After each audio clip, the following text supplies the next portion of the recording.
I physically, literally cannot break up with my boyfriend. On Sunday night, I ended things with Marcus. I sat him down in our kitchen, managed not to cry as I explained that I couldn't see a future between us, and he was fully moved out of our apartment by midnight. I insisted that he didn't have to do that. He could sleep on the couch while looking for a new apartment. I didn't mind him staying, but he assured me that he would be fine. He could stay with his friend. I even helped him get a couple suitcases into his car. I texted my mom and my close friends to tell them that we'd broken up. Everyone was incredibly supportive, proud, and sorry that things didn't work out. I fell asleep watching Netflix, slightly sad about the absence of Marcus in our bed, but knowing I had done the right thing for myself. The next morning when I woke up, I heard movement in my kitchen. I assumed it was Marcus coming back for something he'd forgotten, but when I opened the bedroom door, I smelled breakfast cooking. It smelled like pancakes. Oh God, I thought. Does he want to try and change my mind? As I made my way to our table, I noticed Marcus moved back into the apartment. Somehow, without me waking up, his posters were back on our walls, his coats back on our coat rack, his shoes by our front door. Everything was back to how it was. As soon as I sat,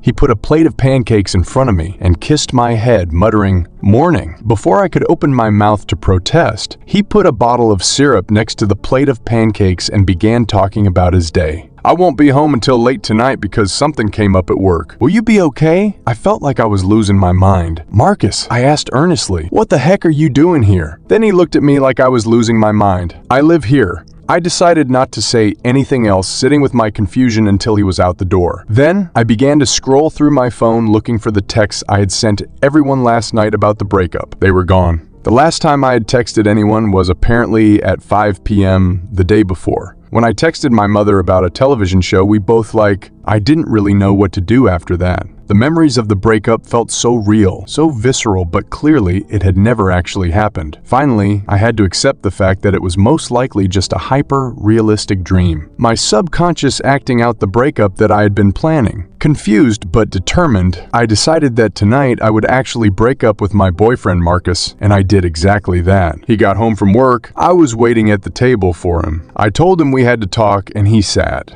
Much like the dream, he was sad, but very understanding and began to pack up his stuff. Once again, I helped and carried some backs over to his car. He was out by midnight. I texted my close circle. I was in bed by 1. When I woke up in the morning, he was in bed beside me. I was immediately alarmed, waking him up with my gas butt discomfort. "What is it? Are you okay?" he started. "I broke up with you last night," I informed him. "Why are you still here, Marcus?" He looked confused. "You had a dream we broke up, Lena." I paused. I couldn't really say. It wasn't a dream, with any certainty. I checked my phone, once again finding the text of the previous night gone. I laid in bed, uneasy, claiming not to feel well.